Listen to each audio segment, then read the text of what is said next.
mide 5 por 5. ¿Alguien tiene otro marcador de otro color? Que me recogieron juntos de dos colores. Van del mismo color. Por si acaso.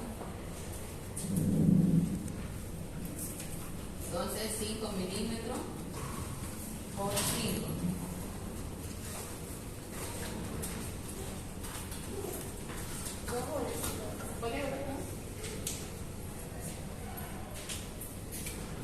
Entonces 5 ahí y 5 milímetros acá. ¿Ya? Dentro de cada cuadrado grande se va a dividir en 5, ¿no ven? Que son los cuadrados pequeños.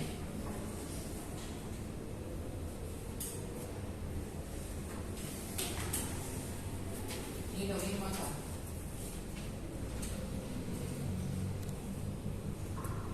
¿Ya? En el horizontal vamos a medir en milisegundos. ¿Ya? Cada cuadrado grande mide 0,20 milisegundos. Y para arriba vamos a medir, aquí voy a poner el tiempo. ¿Ya? En horizontal medimos tiempo. Y en lo vertical medimos voltaje, que es la medida de cualquier corriente, ¿no? Porque son impulsos eléctricos lo que va a registrar. Y cada cuadradito va a ser, si mide 0,5, entonces cada cuadrito va a ser 0,1 milivolts. ¿Ya? Entonces eso es lo básico para que después veamos las medidas de las ondas. ¿Ya? Otra cosa básica que tenemos que saber. Los impulsos eléctricos van a viajar como vectores, ¿no ven? Un vector quiere decir que es una flecha que indica el flujo de la corriente. Lo que deja atrás va a ser negativo, la cola, ¿no ven? No tiene corriente. Y lo positivo es la cabeza hacia donde va la corriente. ¿Ya? Y eso se va a reflejar acá en el electro cuando registre las ondas. ¿Ya? Por ejemplo, el eje del corazón, ¿cómo dijimos que iba? ¿De dónde hacia dónde? ¿Se acuerdan? De arriba hacia abajo y de derecha a izquierda, ¿no? Un poco inclinado a 60 grados. Si hacemos la cruz de las coordenadas, más o menos va así, ¿no? A 60 grados, que sería el dedo, ¿no? Más o menos. Ya lo vamos a ver igual eso.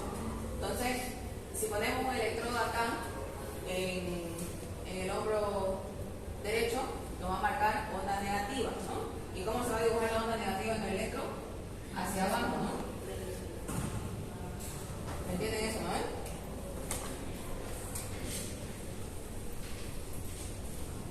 Así, una onda negativa, ¿ya? Ahorita solamente quiero que entiendan el flujo de la corriente. De dónde vienen las ondas positivas y de dónde vienen las ondas negativas. Entonces, si ponemos el electrodo, que aquí, ¿qué electrodo hay en el brazo derecho? ABR, ¿no? Que significa, R significa right, derecho, ¿ya? Para que no se olvide. Entonces, si ponemos el electrodo ahí, nos va a hacer obviamente ondas negativas. ¿Por qué? Porque el principal flujo de corriente está yendo en sentido contrario, ¿no? Vamos a ver sobre la cola. Eso se entiende, ¿no? Entonces a partir de ahí vamos a hacer el famoso triángulo de Eto que se llama, ¿no?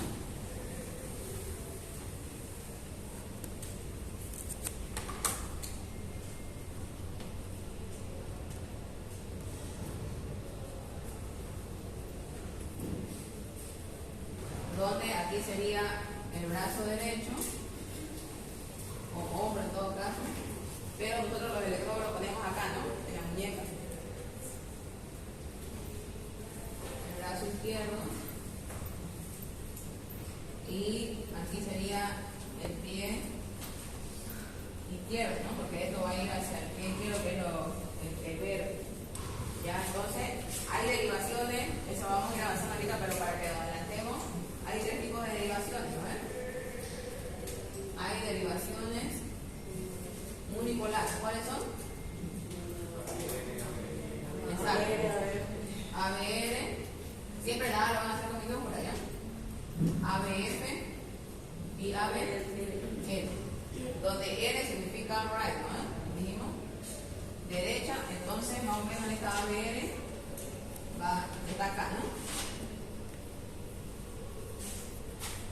ABF, ¿qué significa F? Foot, ¿no? De pie. Entonces tienen que ir al pie izquierdo. Y ABL significa left, significa izquierdo, ¿no? Que vendría a ser brazo izquierdo.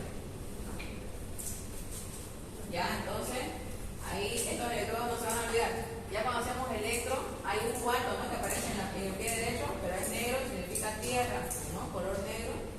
tabla queja, pero estos son los que de verdad recogen los impulsos eléctricos. ¿Ya? Después hay derivaciones bipolares.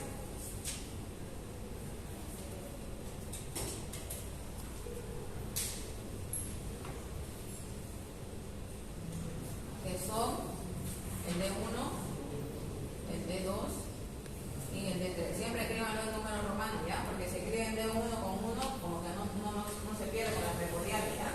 En cambio, las bipolares lo vamos a hacer así. ¿Ya? Entonces, el D1 va a venir así, ¿no? El D2 va a venir para abajo. ¿Ya? ¿Y el D3 cómo va?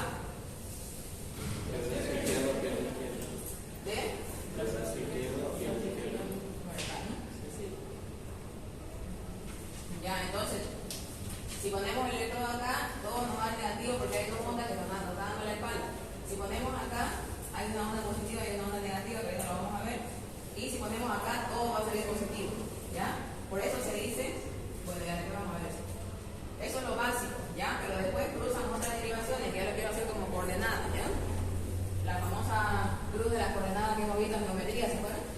Y graficábamos los positivos, los negativos, más o menos aplica aquí. Y hay una tercera derivación para terminar esto, que se llaman las precordiales, ¿no? Que son las más difíciles de poner porque tienen que tener buen gel, buena piel, que vendrían a ser el B1, el B2, el B3, el B4, el B5 y el B6. ¿Ya? De esta, B1 y B2, ve la cara derecha del corazón, B3 y B4, ve lo que es el tabique interventricular, y B5 y B6 ve la cara lateral izquierda. ¿Ya? Ahí vamos a ver bloqueos y todo lo demás. Si quiero que se ubiquen, hasta aquí entendieron todo, no hay alguna duda. B5 y B6. B1 y B2 ve la cara derecha. ¿Ya? Entonces vamos a ver los crecimientos ventriculares derechos, vamos a ver los bloqueos de rama derecha en esa derivación. B3 y B4 en el tabique interventricular. ¿Ya? Y vamos a ver comunicaciones interventriculares y todo lo demás, por eso quiero que entiendan esta parte. Y B5 y B6 toda la cara lateral izquierda. ¿Ya? Si dibujamos un corazón, entonces más o menos se va colocando acá. B1 ve de acá, B2 ve por acá, B3, B4, B5 y B6, ¿no? Entonces si pasa algo en el corazón derecho, se ve acá. Pasa algo en el tabique, se ve por acá. Si pasa algo en el lado izquierdo, vamos a ver acá. ¿Ya? Son como espejos, se dice, del corazón. Ya, hasta ahí entendieron todo. ¿O hay alguna duda? Porque en práctica vamos a preguntar y tienen que saber. Hasta la más caledita del salón puede preguntar quién es. ¿Emiliano entendió? ¿Sí? Sin miedo pregunte, ya, porque aquí tiene que equivocarse, aquí tiene que decir no entiendo, repita. Ya, entonces, anótense bien las medidas del electro, porque de acuerdo a eso vamos a ver las medidas de onda. Y eso nos va a decir si hay crecimiento de aurículas, crecimiento de ventrículos, los intervalos, vamos a ver después también que vamos a decir los bloqueos. ¿Ya? Muy bien.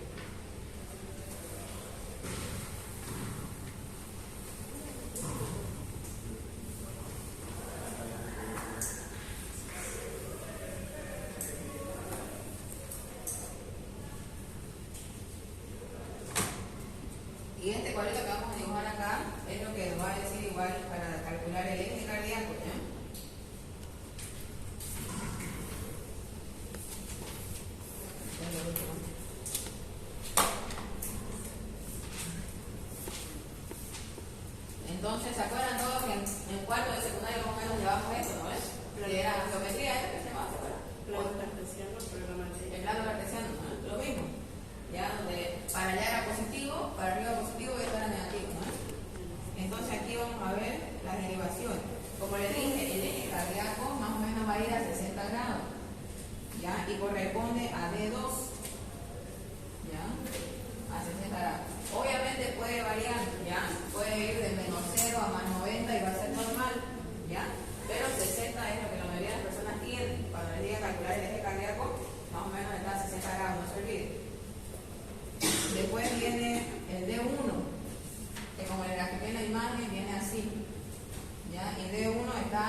y este está a 120 grados.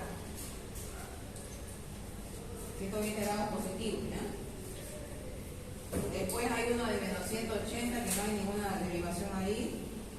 De 1, de 3. Y después el ABL, que es el mismo que estaba para acá, ¿no? A ver que no me encuentro. ABL está a menos 30. Y ABL, que es todo lo contrario al D2, está por acá. Está a menos 150 grados. Ya, entonces más o menos así se va a ver las coordenadas del electrón, donde lo que más nos interesa son estas cosas, ¿no? ABL, D1, D2, D3 y el famoso ABF que está a 90 grados, eso nos olvidamos.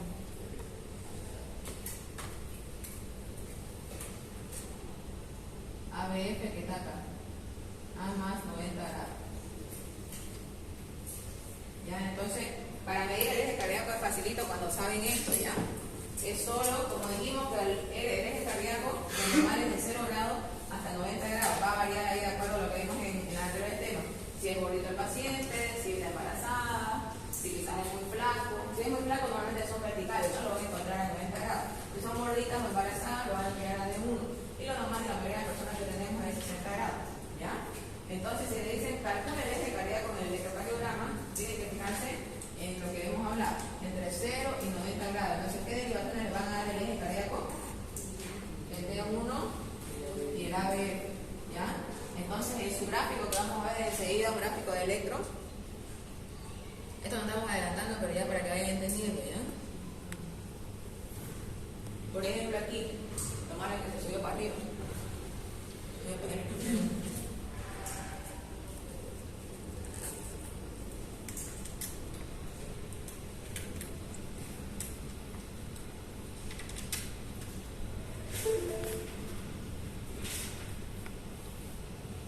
Entonces dijimos que vamos a fijar en D1, no vamos a D1, ¿ya? Lo que nos va a marcar el eje cardíaco va a ser la onda E, que enseguida vamos a ver qué significa, pero es la que manda, ¿ya? Miren, D1 está positivo, quiere decir que estamos dentro del D1. Y ahora nos vamos al ABF, el ABF está aquí. Miren, acá está menos positiva la R que acá, ¿no? Entonces quiere decir que el eje está más hacia D1, ¿ya? Entonces probablemente esté más cerca, está entre 0 y 60 grados. Para calcularlo exacto ya hay una fórmula, ¿ya? Pero en la práctica lo utilizamos así, más rápido. Entonces si le dicen calcula el eje cardíaco, se van a hacer dos derivaciones, no se olviden, D1 y ABF, ¿ya? Para cómo van a entender eso, obviamente viendo acá no lo van a entender, pero si vemos este diagrama, se van a dar cuenta, ¿no? ¿Por qué? Porque D1 significa 0 grados y ABF significa 90 grados, ¿ya? Entonces, el que esté más positivo quiere decir que el eje está más cerca de esa derivación, ¿ya? Y vemos el D2, a ver por si acaso, el D2, aquí, ¿no? Aquí, ¿cuál será más positiva? ¿Cómo lo ven a simple vista ustedes? Entre el D1 y el D1. Aquí hay, aparentemente, un cuadrado grande y un cuadrado chiquito, y aquí hay todo cuadrado grande más 2, ¿no? Entonces probablemente está más cerca a D2, ¿ya? El que esté más positivo es el que está el eje cardíaco ahí, ¿ya? Esa es la práctica, pero después hay una fórmula que ya eso normalmente es de especialidad, ya no es para ustedes. Como ustedes estén ubicados en esto, está perfecto. ¿Todos entendieron? ¿Daniel entendió? Ya, ¿quién más no entendió? A ver, si vergüenza, a ver eso. ¿De nuevo? Sí. Ya. Entonces, para entender el electro, tenemos que saber cómo van las derivaciones que vimos acá en el diagrama, ¿ya?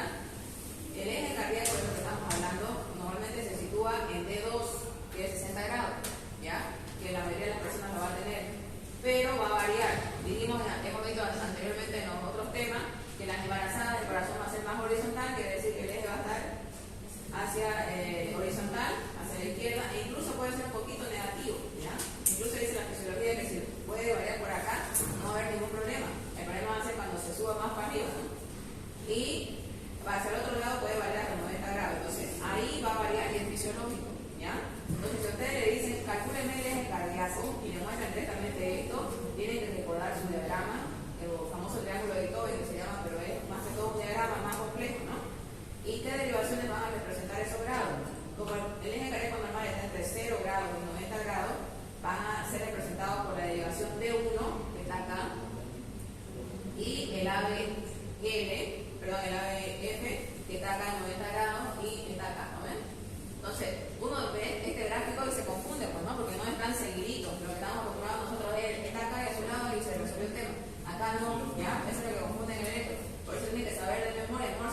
tatuajes acá, algunos se han hecho tatuajes.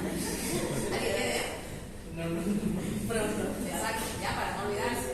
Ya, porque confunde, ya. Pero si ustedes lo practican todo el tiempo, no se van a olvidar.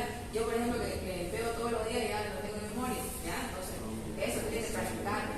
Ya, les voy mandando fotos a grupo también para que ustedes vean. Ya, pero lo que quiero, lo básico para saber el electro, calcular el eje, la frecuencia cardíaca y saber si es sinusal o no, ¿no? Los tres básicos. Entonces, nos fijamos el D1 y ¿qué te va a marcar el eje? La onda L, ¿ya? Que es esta grandota de acá, ¿no? Mientras más positiva esté, dijimos que el vector está hacia ese lado, ¿no? La corriente va hacia ese lado.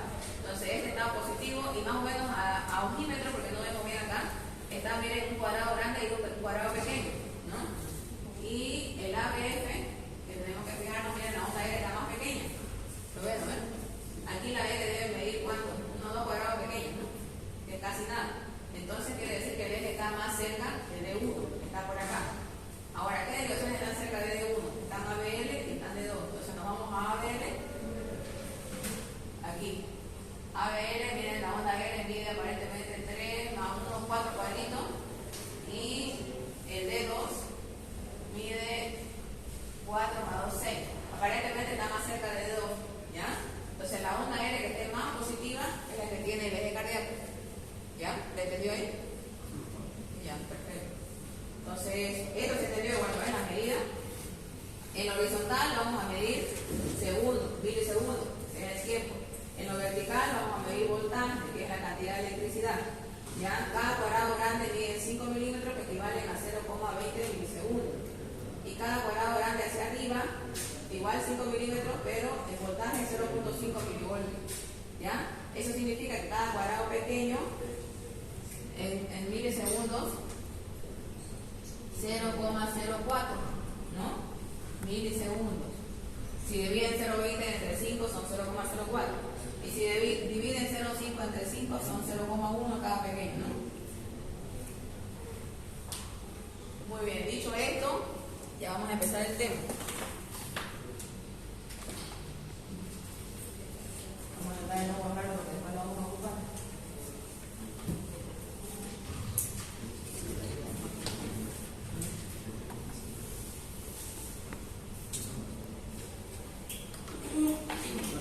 ¿Sí? El tiempo es segundo.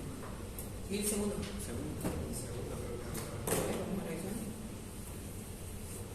Solo es milivoltio cuando es voltaje. Es 0,04 segundos. 3 segundos, no sé.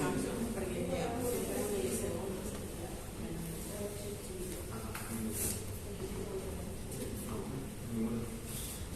0,4, sí, está bien, segundos, ¿no? Entonces no se olviden, solamente acá le eliminamos el milisegundo. ¿Ya? Entonces un cuadrado grande es 0,20 segundos y un cuadrado pequeño es 0,04.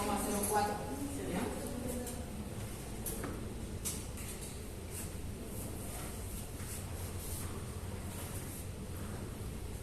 Y entonces el electrocardiograma, la actividad cardíaca da lugar a la producción de una diferencia de potenciales eléctricos en la corriente de acción. ¿Se acuerdan que el potencial de acción era nada más que intercambio de electrodos, tanto positivos como negativos, y se iniciaba el potencial de acción, ¿no? Que era la corriente que vamos a recoger por un galvanómetro especial que viene a ser el nombre del electrocardiógrafo. ¿Ya? Quedan registradas de forma gráfica, que es el cuadrito que se llama el electrocardiograma y se abrevia SG. ¿Ya? No se abrevia con K, ¿ya? No se van a confundir. SG. En el ser humano, solo en escasas ocasiones, como son las intervenciones torácicas, se tiene ocasión de aplicar los electrodos de galvanómetro sobre el mismo corazón, ¿no? Obviamente en las cosas de corazón abierto, pero normalmente la mayoría lo vamos a hacer sobre la piel. Hector Bell, que fue el famoso creador de esto, ¿no?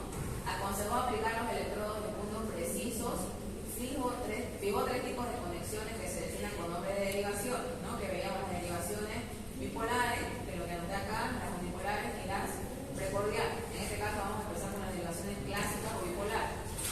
La primera derivación, que era el D1, va a medir la diferencia de potencial entre los dos brazos, ¿no? La que iba acá, ¿no? Va entre el brazo derecho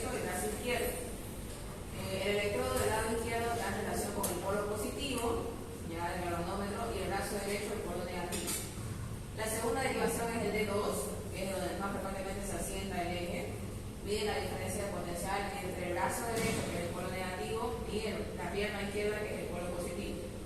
La tercera derivación, o D3, mide la diferencia de potencial entre el brazo izquierdo, que viene a ser acá, que es el polo negativo, y la pierna del mismo lado, que es el polo positivo, ¿no? Wolfer y Guthrie se han impuesto en clínica las derivaciones monopolares también de los miembros y las torácicas, que son las precordiales, con la ventaja de poder explorar zonas cardíacas hasta entonces. Entonces, miren, el electro solamente inició con la bipolar, ¿ya? 3 derivaciones facilitas, pero después fueron aumentando, ¿no? Que son las precordiales y las monopolares. Se usan las acordadas por la American Heart Association, cuya nomenclatura es E de right, no se olviden, aquí es derecho, ¿no? Potencial con el brazo derecho, left, izquierda, con el brazo izquierdo, F de foot, pie, con la pierna izquierda, y S de chest en tórax. Ya hay una derivación que les dije que aparte de la izquierda hay otra, ¿no? Que va a tórax, se va justo en el medio. Con la pared torácica, B de back en la espalda. Algunos del blog tienen para la espalda, pero normalmente los que tenemos acá en Bolivia no tienen para la espalda, ¿ya? Derivaciones precordiales. Para las derivaciones precordiales, que vimos que eran las del pecho, ¿no? Se han fijado 6 puntos. No se van a confundir con los focos de apuntación, ¿eh? Estas están en el cuarto espacio. Entonces vamos a poner la primera en el cuarto espacio intercostal, en el borde esternal derecho, que era el B1, ¿no? Más o menos dibujando al paciente.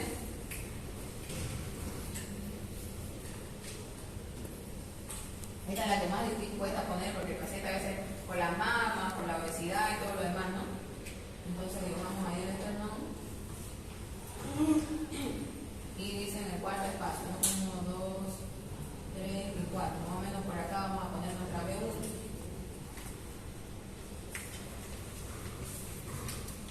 Después, la B2 va a ir en el cuarto espacio intercostal sobre el borde esternal izquierdo al otro lado. En la línea paresternal izquierda, a mitad de la línea que une el B2 con el B4. ¿Ya? El B3 es el que es un poco complicado. Por ejemplo, aquí vimos el B1, ¿no? Que no se ve.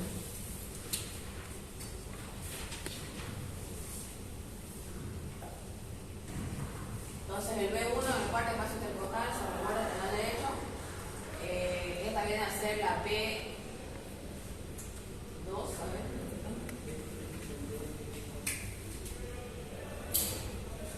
Al otro lado del borde paresternal izquierdo, el cuarto espacio intercostal. Ajá, sobre el borde esternal izquierdo el B2.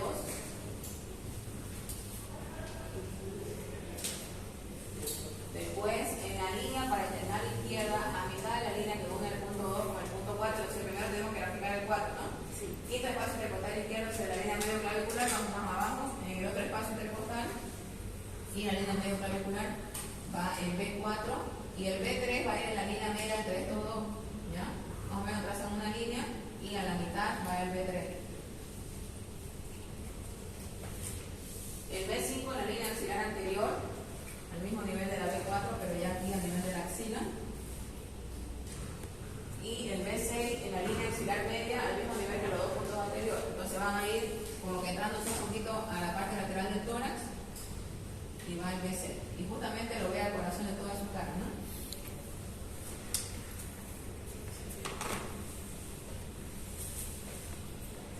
El esquema de las 3 derivaciones es lo que les dibujamos, ¿no? Ahí vemos el D1, el D2 y el D3, ¿no? Ahí hay otro tipo de dibujo.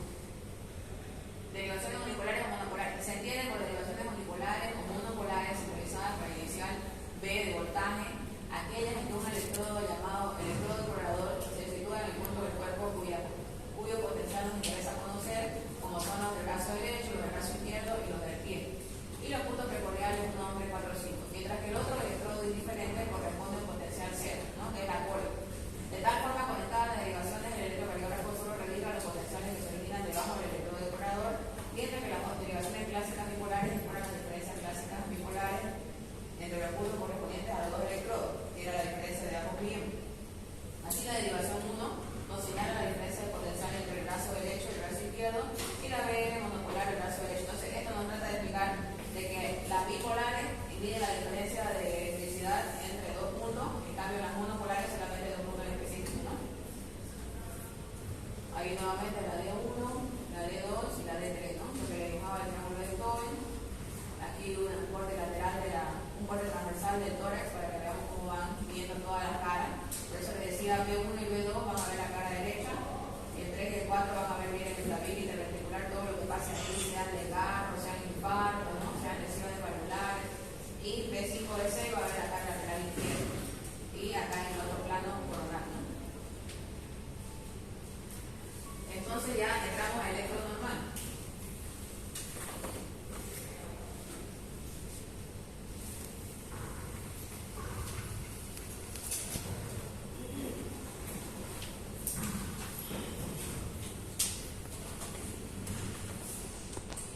Vamos a posar de onda P, que es la primera, ¿ya? Es una de las... Ustedes lo ven pequeñita y todo, pero nos va a indicar una cosa muy importante como es el ritmo, ¿no? Entonces la onda P más o menos la vamos a graficar ahí. ¿Ya? Si ven la onda P, automáticamente ustedes van a decir es un ritmo sinusal. ¿Ya? Es súper facilito. A veces uno se dice, ay, ¿qué ritmo será y todo? Entonces, si está su onda P precedida de su QRS, obviamente que aquí va a estar el QRS, es un ritmo sinusal. ¿Qué quiere decir el ritmo sinusal? Que su corriente o su impulso eléctrico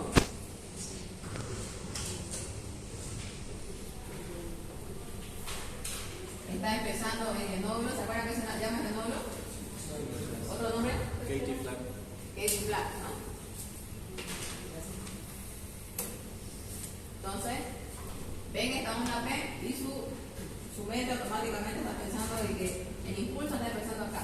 Y es lo normal, ¿no? Es lo fisiológico. Entonces es un ritmo sinusal. ¿Todos entienden eso? Si ven la onda P, es un ritmo sinusal y significa que el impulso eléctrico está empezando en el nódulo de Katie Flag, ¿no? Y o nódulo sino auricular. Se llama sinusal o sino auricular. ¿Ya? Entonces eso es lo normal, la alteración del ritmo, y todo está iniciando donde aprendimos en fisiología, ¿no? El intervalo PQ o intervalo PR. Intervalo, la gran diferencia vamos a ver es que incluye una onda, ¿ya? Y el segmento solo va a incluir, eso vamos a ver ahorita. Hay diferentes denominaciones en el electro, no se van a confundir. RS y la onda T. Entonces el intervalo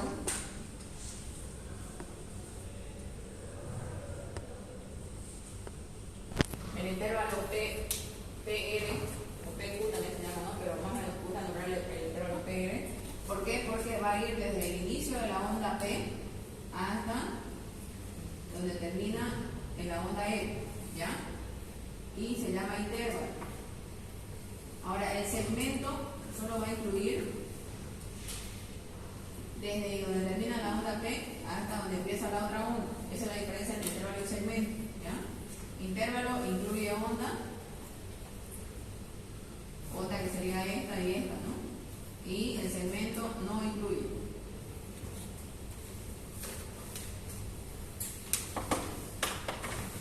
Dicho eso, entonces, el intervalo PQ entre el comienzo de la P y el QRS, que es acá, ¿no? Señala el tiempo de construcción aurículo-ventricular, esta parte de acá, del nódulo sinusal de Katie Flag hasta el nódulo de Ashok-Tawara que está en la unión, ¿no? Su duración se relaciona con la frecuencia cardíaca y mide entre 0,12 y 0,20. ¿A cuánto cuadrado pequeño equivale? ¿Se acuerdan cuánto medía cada cuadrado pequeño? 0,04. Y si dice que mide entre 0,12 a 0,24, de 3 a 4 cuadrados pequeños, ¿no? Entonces aquí vemos un cuadrado pequeño, 2 cuadrados pequeños, 3 cuadrados pequeños, 4 cuadrados pequeños. Entonces este mediría 0,20. ¿Ya? ¿Entienden esa parte del intervalo PR? Porque ahí, si ese se alarga, van a empezar los bloqueos. ¿Ya? Entonces esto es lo normal.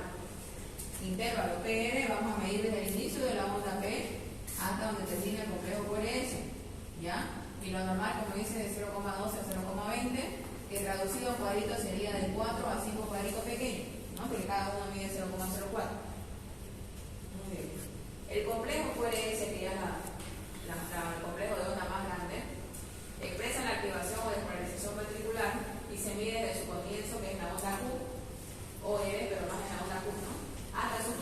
R y la S. Si se valora el que presenta mayor duración en cualquiera de las derivaciones, mide entre 0,06 a 0,10 segundos. ¿Ya? ¿Por qué es importante saber esto? Porque si se alarga el complejo QRS, quiere decir que hay crecimiento. ¿Ya? Ahí vamos a ver hipertrofia ventriculares, hay un retraso de conducción, vamos a ver bloqueo. ¿Ya? Entonces tienen que saber eso. Grábense esa medida. El segmento ST, que digo que era el segmento de ampliado corresponde al periodo en que el miocardio está contraído, depolarizado sin actividad eléctrica, que vendría a ser desde la onda S hasta antes que empiece la onda T. ¿Ya? Solo esta partecita de acá.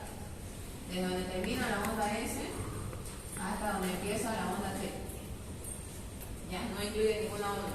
¿Ya? Y representa el periodo donde el miocardio está contraído. Ya se despolarizó, se está contraído y todavía no empieza su repolarización, ¿no? Porque la onda T es la que representa eso.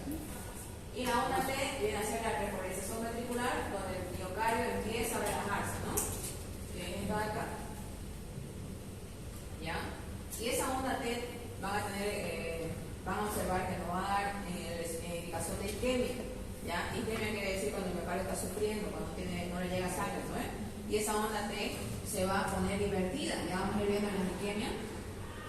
Normalmente la onda T, todas las derivaciones, a excepción de A, B y R, que digo que ve todas las colitas de los electrodos, ¿no? Aquí va a ser negativo, obviamente, pero si ustedes ven una T negativa en todas las otras derivaciones que no sean esta derecha, ya pueden pensar en una isquemia.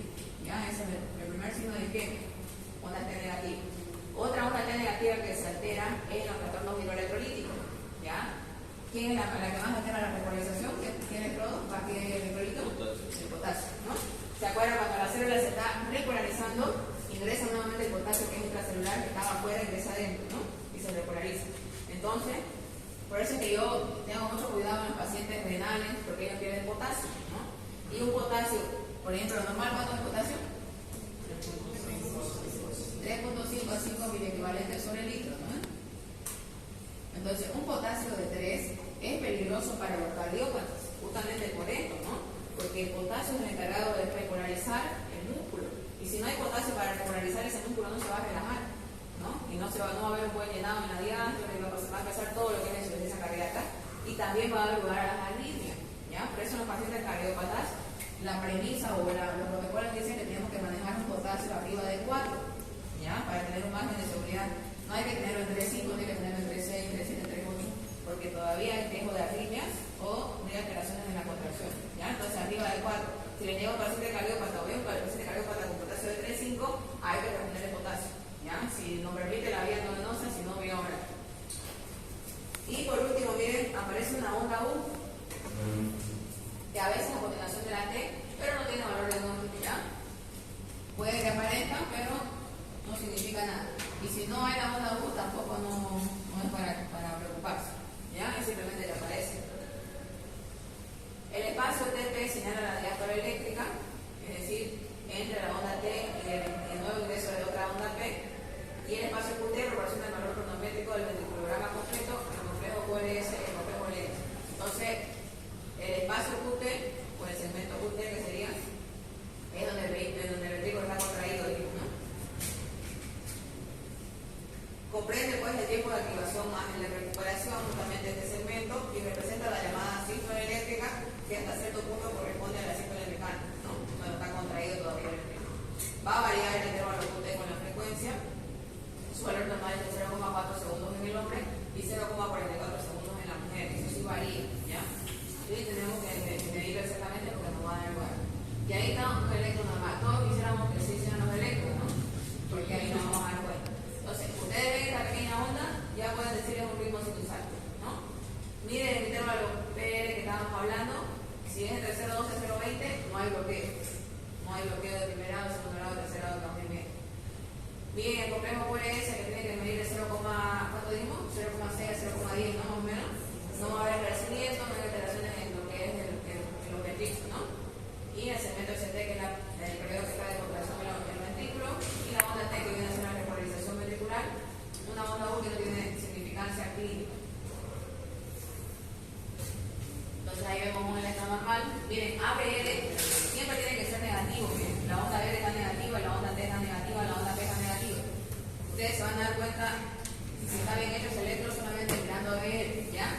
Pasa que muchos internos o lo que hacen electro a veces se confunden y cambian los electrodos y no saben que ABR es positivo, entonces está mal hecho, ¿ya? Ustedes simplemente viendo ABR, todo tiene que estar negativo, onda P, onda R, onda T, ¿no? Porque todo va hacia abajo y la R queda en la espalda. Entonces aquí el eje que les decía, ¿no? Miren el D1 y el ABF, que ya lo mismo, ¿ya? Si ven la onda P, ya es un ritmo sinusal, medimos el QRS y tiene que estar normal, ¿no? Ahora sí vamos a empezar las alteraciones.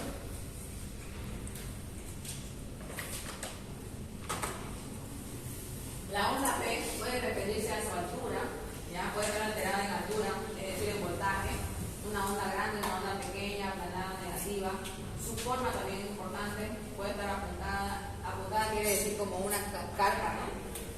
Puede estar así, bien puntiaguda, puede estar, dice, en meseta, como que sube hacia una planicie arriba y baja. Puede estar con muescas, como unos dientes, bífida, quiere decir con dos, que baja y sube, o bifásica, que tiene un polo negativo y un polo positivo y un polo negativo, incluso puede hacerse la P, ¿ya? Clínicamente la que tiene de importancia son estas dos, ya que tienen que tener atención. La P mitralis, propia del predominio de la aurícula izquierda, cuando hay crecimiento de la aurícula izquierda, y la onda P se va a hacer ancha, va a medir 0,12. Entonces, si normalmente medía un cuadrito, la P mitralis va a ser más ancha y va a medir 2 cuadritos. Y se va a ver bonito con el electro, porque se va a ver ancha esa onda, como que estuviera gordita, ¿ya? Y ustedes ahí van a decir, está pasando algo en las aurículas izquierdas. Las aurículas no se hipertrofian, no se dilatan, entonces están dilatadas. La P pulmonalis de alto voltaje en D2 supera los 2.5 milímetros que medía acá. Y en B1 se hace positivo, picuda y tiene diversa negatividad terminal. Señala predominio auricular derecho. Entonces la P pulmonalis, que es otra de referencia, dice que se va a hacer de alto voltaje, más bien va a crecer hacia arriba, ¿ya? Supera incluso los 2.5 y cada cuadrito pequeño, ¿cuánto medía? ¿Se acuerdan? 0,1. Y ahí dice que va a medir 2.5 milímetros, cada uno era 5 milímetros, ¿no? Entonces va a superar prácticamente un cuadrito, ¿no? Después señala predominio. Entonces, si la ven ancha, para que no se confundan, si la ven ancha es el lado izquierdo que está predominando, y si la ven alta es el lado derecho, ¿ya? P pulmonalis, P mitralis. Eso es lo más frecuente en la onda P. El intervalo PQ se encuentra alargado, más de 0.20, que es el límite máximo normal, en los bloqueos. Aquí empiezan los bloqueos en los intervalos, ¿ya? Bloqueos simples, auriculoventriculares, y acortado por debajo de 0.10, límite mínimo normal, en las extrasistolias auriculares. Extrasistolias habíamos dicho que eran latidos anormales, ¿no? Y en el síndrome, en el famoso del síndrome de Wolff-Parkinson-White, que lo vamos a ver también, el desnivel PQ se señala en un infarto, ya va a haber desnivel, quiere decir que va a bajar hacia abajo, en vez de ser esto recto, va a haber un pequeño desnivel. Un desnivel negativo inferior a 1 milímetro puede deberse a la onda TA, que es la repolarización ventricular también. Vamos a borrar esto un poquito.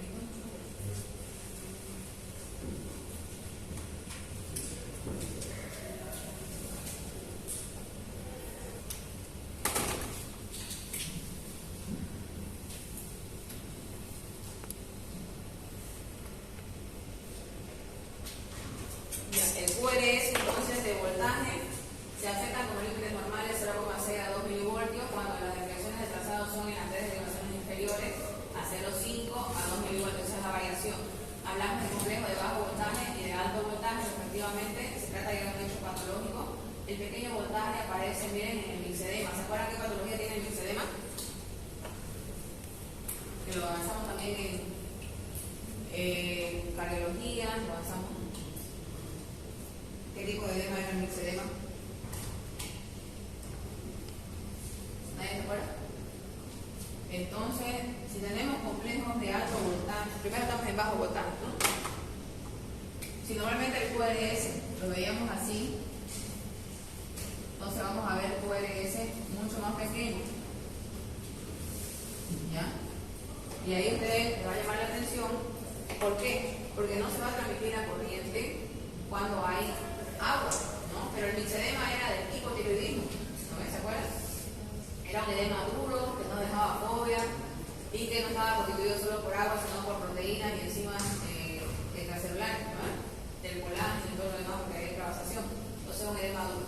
También cuando hay agua afuera del corazón, que es el edema pericardio, el trastorno extenso del miocardio también tienen en lo que son las lesiones del miocardio. En la enfermedad de Addison, que es una enfermedad igual neurológica, el aumento de voltaje corriente en los bloqueos de rama, en las extracíclicas y la hipertrofia. Entonces, cuando aumenta este voltaje, más de lo normal, quiere decir que el QRS va a estar más grande. Vamos a ver unos QRS súper grandotes en algunos electros, ¿ya? Y lo más frecuente es en las hipertrofias, ¿no? Cuando los ventrículos están alargados y engrosados. Normalmente son los pacientes hipertensos crónicos, ¿ya? En las extrasístoles son todos los latidos anormales. Ya vamos a ver un electro normal, un latido normal. Y, ¿cómo dijo que era el extrasístole?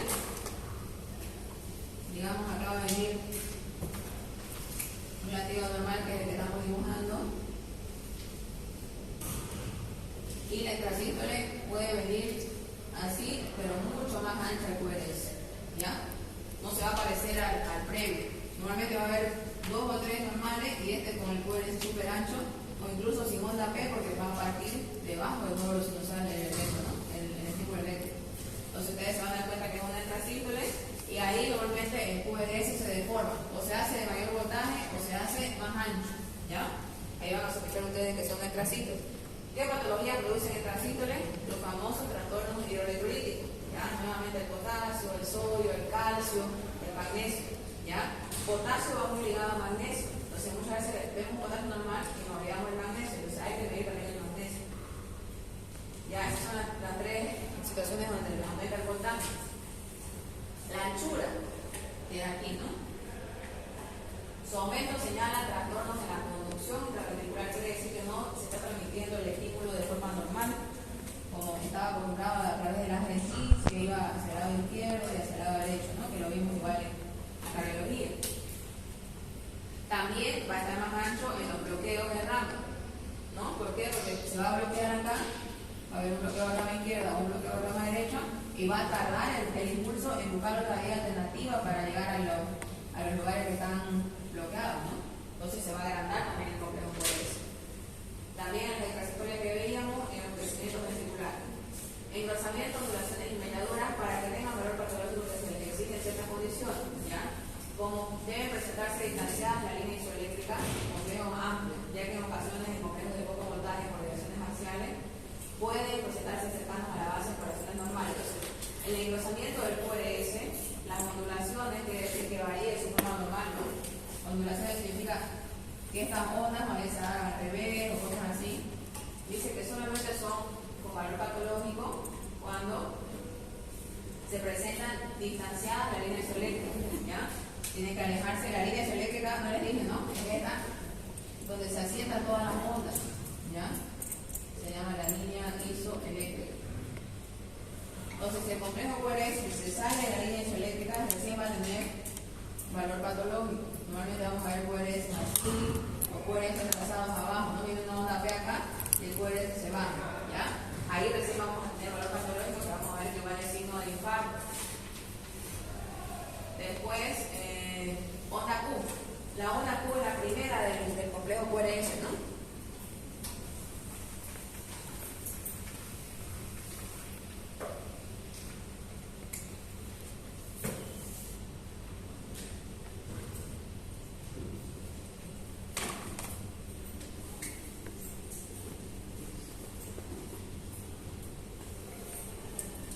Esta es la famosa onda Q, que es negativa.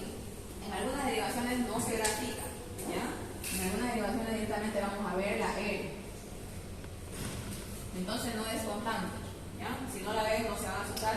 A mí lo que hay que asustarse es cuando esta onda Q se hace profunda, ¿ya? Porque también es signo de infarto, ¿ya? La Q. Pero las ondas Q ya significan infartos antiguos, como que ya cicatrizó ese lugar, ¿ya? Infartos agudos era la onda T, que habíamos hablado que era la isquemia, ¿no? esa, o si no, supra o infra desniveles del segmento ST, que lo vamos a ver enseguida, eso lo estoy adelantando. Entonces, isquemia viene a ser un infarto agudo, ¿ya? Y es reversible, ¿ya? Se puede recuperar ese tejido. Es cuando, por ejemplo, hay una arteria por acá, está obstruida y toda esta zona del miocardio está sufriendo, no le está llegando sangre, pero le damos algún trombolítico o entramos a través de un cateterismo y destruimos esto, nuevamente ingresa sangre y se recupera el tejido, entonces es reversible, ¿ya? Pero el infarto, que viene a ser lo que es la onda Q, ya es cuando no se repercutió, lamentablemente ese paciente vive lejos, vive en el campo, no fue al médico, no había las condiciones para repercutir ese paciente y quedó nomás su secuela, ¿ya? Entonces ya es un infarto evolucionado, o sea, que ya están las secuelas más que todo, ¿ya? Entonces dice la onda Q es pequeña y representa la activación del tabique, ¿ya? Miren, solamente es el tabique. Se presenta, miren más, en B5, B6, que son las derivaciones izquierdas, en ABL y ABF, ¿ya? Según la condición del corazón, tiene valor para el diagnóstico determinado infarto de miocardio. Falta en B5, B6 y en el bloqueo de rama izquierda. Entonces, tiene significancia en el infarto, como le dije, ¿no? Infarto evolucionado y en los bloqueos de rama izquierda. ¿Por qué los bloqueos de rama izquierda? Porque los bloqueos de rama izquierda, el 90% de la causa de estos bloqueos también son los infartos, ¿ya?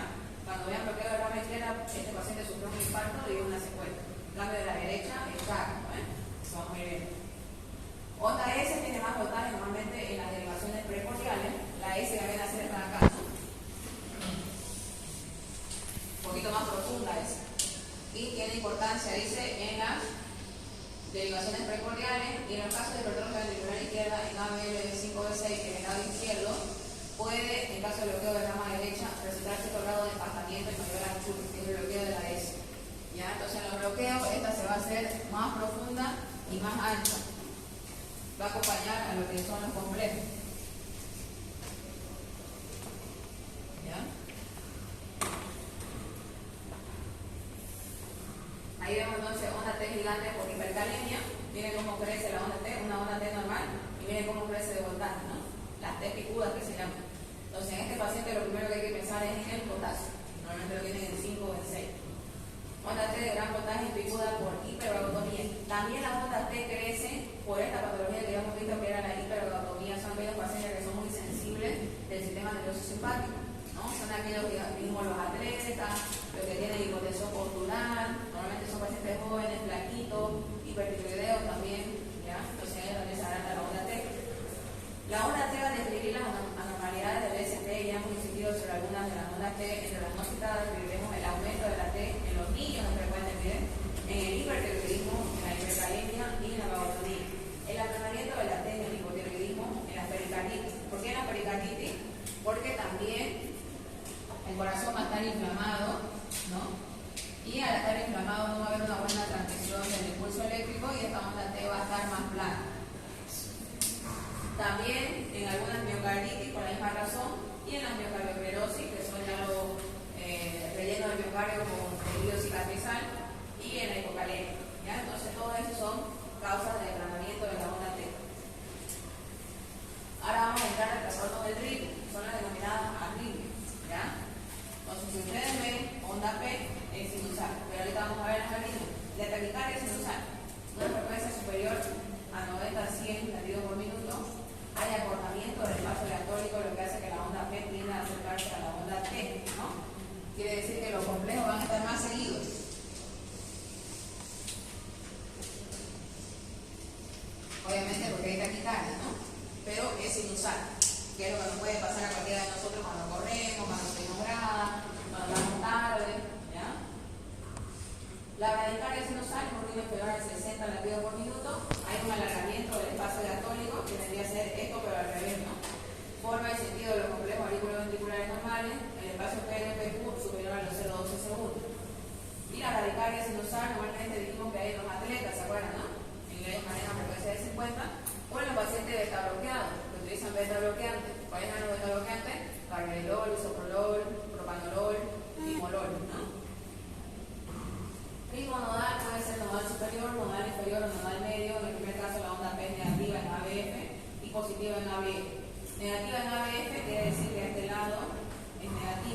y es positiva de una vez, ¿no? Se va como que volcar la onda, porque el impulso ya no van a ser acá, van a ser acá abajo, ¿no? Las líneas extrasistólicas resultan de la presencia de unas contracciones cardíacas prematuras, que son las famosas extrasístoles, ¿ya? Extrasístoles dijimos todo latido cardíaco anormal. Aquí vamos a ver un complejo QRS bonito y más allá un complejo QRS ancho y deformado. Se produce en cualquier parte del sistema de excitación cardíaca, se llama la heterotropía, o en plenas masas musculares auriculares o ventriculares, ¿ya? Lo característico de estas extrasístoles es que pueden ser supraventriculares o ventriculares. ¿Cómo vamos a saber eso? Vemos un latido normal, ya, otro latido normal, y aquí vamos a ver una extrasístole. Si esta extrasístole tiene onda P, pero su complejo se hace ancho, normalmente son supraventriculares. Pero si desaparece la onda P y solamente vemos el complejo QRS ancho, son ventriculares. ¿Ya? ¿Por qué? Porque se van a generar debajo del nódulo sinoauricular, se van a generar el ventrículo, en el lado X, en la rama izquierda, en la rama derecha, ¿ya? Pero abajo. Ahí vemos una extrasístole auricular bigeminal. ¿Qué quiere decir? Que se presenta por dos periodos, ¿no? Miren, aquí una extrasístole seguida de otra. Y un periodo. ¿Cómo se van a dar cuenta que también es extrasístole? Porque después de la extrasístole hay una pausa extrasistólica, ¿ya? Hay un espacio mucho más ancho que queda sin latido. Y esto es lo peligroso para el paciente, porque el paciente no tiene flujo sanguíneo cerebral y puede haber un síncope, ¿ya? Ahí el paciente puede venir por desmayo, por pérdida de conocimiento, por caída de su propia altura, por mareo, ¿ya? Entonces, eso es lo peligroso de las extrasístoles, que después de las extrasístoles viene una pausa muy prolongada, donde el cerebro se queda sin flujo. Y aquí una ventricular que les decía, donde el complejo QRS está sumamente ancho, miren, y deformado, ¿no? Entonces, un latido normal, otro latido normal, y viene la full extrasístole, y miren, después de la extrasístole, una full pausa, ¿no? Entonces, todo este tiempo, el cerebro queda sin sangre, sin oxígeno, y puede haber el síncope. Extrasístole ventricular bigeminada. Bigeminada, ¿por qué? Porque se repite en dos periodos, ¿no? Aquí se repitió uno y aquí dos igualitos, ¿no? Aquí hay un pequeño espacio y después va a haber para acá. Trastornos de la conducción, los bloqueos. El bloqueo puede ser orgánico, cuando hay una lesión netamente demostrada, o funcional, cuando se presenta nuevamente esta situación de la vagotonía, ¿no? Que es propia del individuo. También hipertensión endocavitaria, que es alteraciones de las presiones dentro del corazón. Obviamente puede ser por hipertensión crónica, puede ser por pericarditis que aprieta lo que es el corazón, ¿no? También en la fibrilación auricular, que es una arritmia, o en el aleteo auricular, permanente, transitorio, completo o parcial. Según el lugar donde se radica el obstáculo a la transmisión normal del estímulo, hablamos de un bloqueo sinoauricular, que debería ser acá. Después, aurículo ventricular, que es el embrión, ¿no? O también los bloqueos de RAM. Bloqueo sinoauricular es el impulso sinusal que se genera acá, no alcanza la aurícula y su característica es la falta de contracción cardíaca. Obviamente, si no pasa los ventrículos, no se van a encontrar los ventrículos, ¿no? Con una pausa diatólica doble de lo normal. Entonces, esta pausa que veíamos post-extrasitoria va a ser mucho más ancha. Bloqueo auriculoventricular que va a pasar acá en la unión, en el nódulo de Ashok-Tawara sería, ¿no? El estímulo auricular alcanza con dificultad, dice, el ventrículo, ¿ya? Quiere decir, se genera en el sinusal, pasa al aurículo ventricular, pero hay un pequeño retraso. Y vamos a ver que a partir de ahí van a venir los bloqueos. Ahí tenemos el bloqueo auriculoventricular o AB, le decimos nosotros, ¿ya? Bloqueo AB, para abreviar. Simple. El estímulo circula con lentitud, dice, entre la aurícula y el ventrículo, y al final sí lo alcanza, pero lento, ¿no?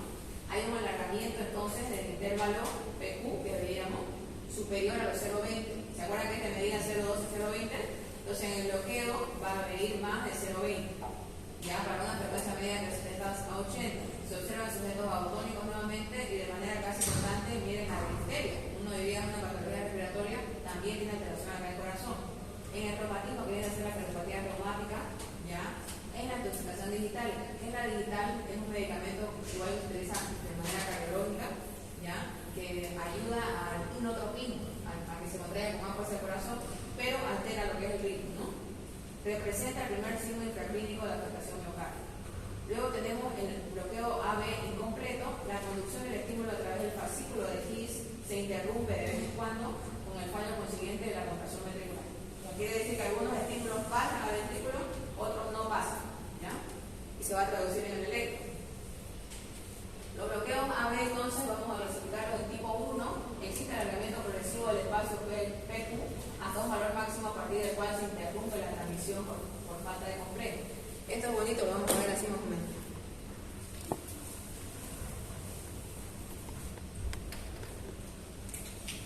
Entonces, graficamos nuevamente nuestra onda. Entonces, este dijimos que mide de 0,12 a 0,20, ¿no? Entonces va a empezar a alargarse ese intervalo. Y este va a empezar a medir 0,22, ¿no? La otra onda va a venir y va a medir 0,25. ¿Ya? ¿Se dan cuenta? Esta partecita se va alargando. ¿Ya? ¿Por qué? Porque está tardando en pasar el estímulo del nódulo sinoventricular a His, ¿no? Entonces, en algún momento, mira, dice, después de este fallo, el espacio ocupa esa zona. La transmisión con falta del complejo ventricular. Entonces, en algún momento, después que se va alargando, solamente va a haber una onda P que no se va a transmitir, ¿ya? No va a haber complejo QRS como acá, y va a pasar así sola, y nuevamente va a empezar otro que dice que ya va a ser normal, ¿ya? Entonces, un alargamiento progresivo del intervalo PR con pérdida del complejo QRS conforme se va alargando. Ese es Movis 1. Exactamente, también llamado Movis 1. Bien, también me hizo acuerdo. También se llama Movis 1 o tipo 1. ¿Ya? Así se escribe. ¿Se entiende eso, chicos? O hay alguien que no entiende para que lo repasemos? Voy a ser alargadísimo. ¿Tienen que irse ya? ¿Tienen alguien clase? ¿Sí? ¿Tienen toda clase? A las 9. Ah, ya da tiempo. Ahí tiene que irse urgente, ¿no? Ya, para que está interesante y es importante porque para su práctica te va a servir, ¿ya? Entonces se entiende, ¿no ves? Intervalo PR mide entre 0,12 y 0,20. Acá incluye la onda, ¿no? Lo normal. Y en el modo tipo 1, esto se va a ir alargando. De 0,20 va a medir 0,22, 0,25. En algún momento la P no va a transmitir al complejo QRS, es decir, no va a transmitir a los ventrículos, va a quedar solita, ¿ya? Y después, el próximo ya va a ser totalmente normal.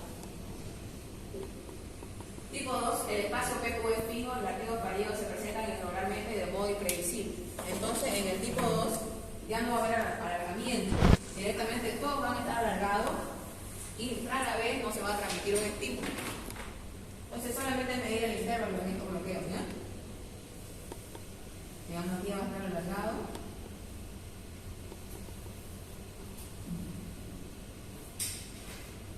Ya, entonces ustedes miren acá 0,25, 0,25, así. Puede que haya unos 10 complejos normales, por eso es importante hacer el dedo largo que se llama el electro.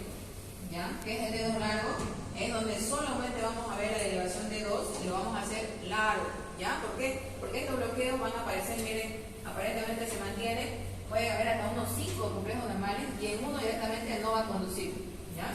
Como dice, ¿no? Irregularmente y de modo imprevisible. Cuando ustedes menos lo esperen, ahí no va a conducir. Pero lo que evidencia del 1 es que va a ser alargado y en la misma medida. ¿Ya? No se va a alargar más. Mira, está aplastado por ahí. Entonces, el bloqueo auricular ventricular completo, frecuencia auricular de 100 y la frecuencia ventricular de 50. Entonces, aquí miren, esta onda P vino muy prematura y no condujo un complejo QRS, ¿no? Y aquí el P alargado, aquí otra onda P que no conduce, otro P alargado, otra onda P que no conduce y otro complejo alargado, ¿no? Y los famosos bloqueos de rama. No es nada más que, se acuerden este diagrama, y la transmisión normal, y acá se va a bloquear, tanto en la rama izquierda como en la rama derecha. ¿Ya? Bloqueo de rama derecha.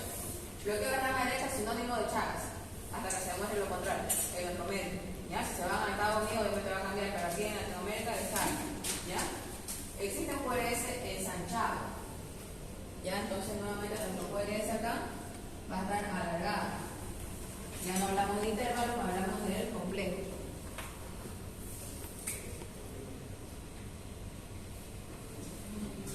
Ahí lo vamos a ver súper grande. ¿Ya? Y obviamente va a medir más que lo que medíamos hasta 0,20, ¿no? Existe un QRS ensanchado y mellado. Mellado quiere decir que va a haber como unos dientes, ¿no? Y son las famosas orejas de conejo que les digo para que no se olviden. Ya, más o menos así, ¿no?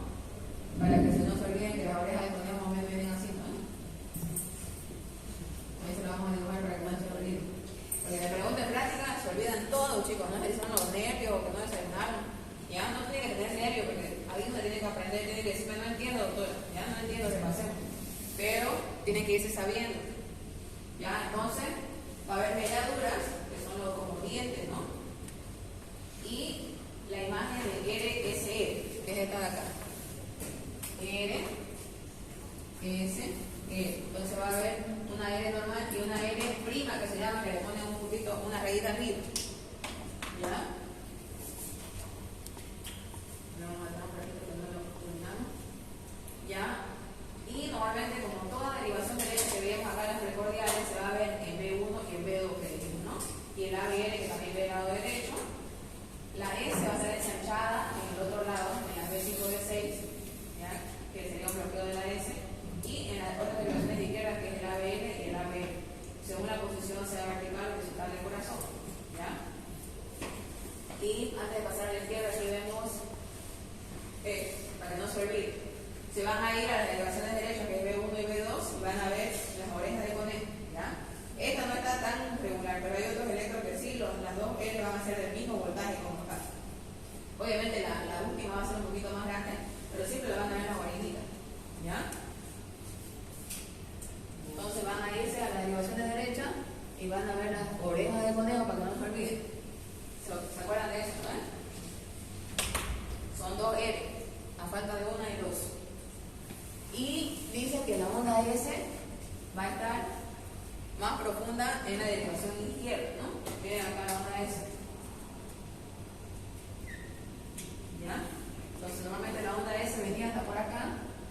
En los bloqueos de rama derecha se va a hacer más profunda, más empastada, quiere decir que va a estar como que más ancha, porque normalmente la S viene así, ¿no? ¿Ya? Pero miren, está más profunda y más ancha. ¿Ya? Y eso las derivaciones izquierdas lo vamos a buscar.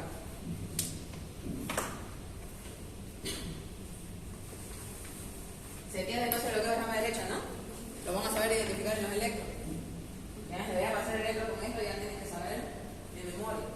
Entonces aquí vamos a un electro normal y miren, nos vamos a B1 y B2, y ahí están las orejas de conejo, ¿no? Hasta B3 incluso lo ven. Solo que el que más junto se ve es el B2, ¿no? Orejitas de conejo, y miren, hay un infranivel del segmento SD también que característico de este bloqueo. Y una onda T negativa, lo negativiza la onda T, ¿ya? Bloqueo de rama izquierda, nos hablamos de la teoría. Hay ensanchamiento con melladuras del QRS, positivo en las derivaciones situadas frente al ventrículo izquierdo, que era el ABF, ¿no? Corazón vertical, ABL, corazón horizontal. Y el B5, B6 eran las precordiales, derecha hablamos la imagen opuesta en sentido convencional. Entonces, eso vamos a ver aquí. ¿Ya? Lo característico del bloqueo de la rama izquierda es que lo vamos a ver igual con las orejas de conejo en las derivaciones izquierdas, ¿ya? Con el respectivo onda T negativa. Y en la derivación derecha vamos a ver esta característica que es la onda S, o sea, todo lo contrario de la derecha, ¿no? Al bloqueo de rama derecha. Una onda S profunda y empatada y la onda L, miren, ajustada hacia acá. No hay onda L. Entonces vemos acá las derivaciones izquierdas, B4, B5, B6, las orejas de conejo, la onda T negativa, la consecuencia de ese bloqueo, y en B1, B2, vemos, miren, no hay onda L, está ajustada, quiere decir está cortada, y hay una S profunda. ¿Se entiende eso, no es? Y síndrome de Wolfram-White, algo congénito, ya que se va a ver en algunos jóvenes, es un intervalo PL acortado de menos de 0,1 segundo con un QRS ancho mellado, principalmente en la rama ascendente de la onda E. Esta melladura se llama la onda delta, ¿ya? Para dibujárselo,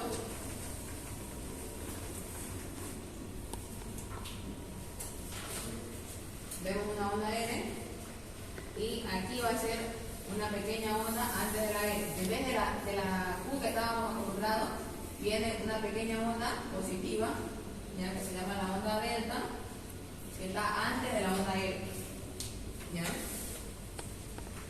Se produce el síndrome de Wolff-Parkinson-White al pasar la onda de excitación sinusal a través de un haz muscular anómalo que une la aurícula derecha con el ventrículo derecho. Entonces, el estímulo normal que venía por acá dice que va a haber otra vía accesoria que se llama directamente al ventrículo derecho. ¿Ya? Entonces, esa va a ser la que va a producir la onda delta. ¿Ya? Un haz muscular anómalo que une la aurícula derecha con el ventrículo derecho, lo que aporta el intervalo PQ, y se llama el fascículo de Paladino, que las mediaduras de QRS son debidas a la propagación anormal de aquella a través de iones. Obviamente, como va a transmitir por acá electricidad, se va a alterar también el complejo QRS y se va a ver mucho más mediadura. Mediadura quiere decir como pestañas, ¿no? Y aquí está la famosa onda delta. Aquí, ¿no? Miren. Aquí una pequeñita. Por acá solamente un ensanchamiento. ¿Ya? Pero más lo vamos a ver acá. Antecito de la E. Así, hace una intención de subir y hace su mediadura, ¿no? Infarto. En el presente se observa un ascenso del ST. En un infarto entonces agudo dijimos que va a haber supradesnivel del segmento ST. Lo que se va a alterar entonces en los infartos va a ser el ST, lo de acá, ¿no? Normalmente va a subir esto. Ahí. Y la línea isoeléctrica queda acá. ¿Ya? Eso es lo agudo junto con la onda T que vamos a ver ahorita. Por encima de la línea isoeléctrica, esta onda tiene forma curvada de convexidad superior que parte muy alto de la rama descendente con N para dirigirse hacia la línea isoeléctrica donde termina después de haber englobado la onda T. O sea, se desaparece la onda T. Al cabo de unas horas esta onda monofásica desciende progresivamente a la isoeléctrica y se produce una onda T de ramas simétricas y vértice agudo en sentido opuesto al desnivel, es decir, una onda T negativa, ¿no? Entonces baja acá y produce su T negativo. Estas lesiones son reversibles, como dijimos, algo agudo, pero si la trombosis persiste y no se revienta el coágulo, no se destruye el coágulo, motiva ya a necrosis y aparece la famosa onda Q que vemos acá, ¿no? La asociación entonces del signo de isquemia, que es la modificación de la T negativa, de lesión, que viene del supradesnivel o infradesnivel del CT, y necrosis, que viene a ser la onda Q, constituye el cuadro eléctrico típico del infarto. Ya no se olvide, infarto agudo, hay supradesnivel del segmento ST, T negativa, infarto crónico o necrosis, onda Q profunda. Entonces, el infarto, los signos de lesión son los primeros en regresar días o semanas después de desaparecer los propios de isquemia, que la T, persistiendo años o toda la vida los de necrosis. Entonces, las ondas T podemos revertirlas si damos el tratamiento adecuado para resolver los coágulos, ¿no? Las derivaciones que se manifiestan en las alteraciones eléctricas varían con la electrolocalización. Mire, si es un infarto anterolateral, quiere decir en la cara lateral izquierda del corazón, vamos a ver en ABL, ¿ya? ABL que estaba por acá, ¿no? En left, en B5, B6 que son las precordiales y en D1, todas las laterales izquierdas. Anteroseptal, lo mismo que vamos a ver en la zona del tabique, ¿no? Que va a ser entre B1 a B4. Anteroextensa, los signos de las dos anteriores. Posterior inferior, vamos a ver en ABF que está abajo y T invertida en B6. Septal profunda o transmural se recogen las derivaciones epicáricas B3, B4, lo que dijimos en el tabique, ¿no? Entonces, para eso nos sirven las derivaciones. Y rapidito pericarditis, los signos eléctricos dependen de la compresión con lesión e isquemia de las vías musculares. Obviamente, si hay inflamación en miocardio, va a haber isquemia, inflamación en pericardio, va a haber isquemia en miocardio, ¿no? En la fase aguda se observa ascenso fugaz del ST, que va a desaparecer. En las derivaciones situadas frente a la zona lesionada, en general todas las precordiales y las monoculares. Entonces ahí vemos, miren acá el supradesnivel del segmento ST, no sigue la línea isoeléctrica, que es lo más característico de pericarditis, y aquí hay un infradesnivel, ¿no? Pero dice que si damos el tratamiento para la pericarditis puede revertir. Y estas ya son sobrecargas y hipertrofia. ¿Ya? ¿Cómo vamos a saber si son sobrecargas? Cuando las ondas leves estén más agrandadas, ¿ya? Miren, muy alto voltaje, ¿ya? Este es el ventrículo derecho, por eso vemos en B1 más agrandada y en las izquierdas están normales, ¿no? Muy bien, chicos. ¿Alguna duda hasta acá? ¿Estuvo muy pesado? La mierda toda. ¿Qué? ¿Se entendió todo? Ya, lo básico es ritmo, frecuencia me lo van a estudiar que no hubo tiempo, ¿ya? Pero en práctica lo vamos a ver. Son 3 fórmulas facilitas para frecuencia, ¿ya? Y bloqueo ya vimos, ¿no? A, B y derrama. Son facilitos, solamente memorizarlo. Si lo pueden dibujar, si pueden tatuarse el triángulo y todo, es perfecto, ¿ya? Entonces, chicos, el jueves ya no vamos a pasar clases para que estudien, ¿ya? Pero la práctica no podemos suspenderla porque son importantes, ¿ya? Entonces nos vemos directamente el día sábado en el examen, con todo, ¿ya? Antes de las 7, para que a las 7 empecemos puntuales. ¿Listo?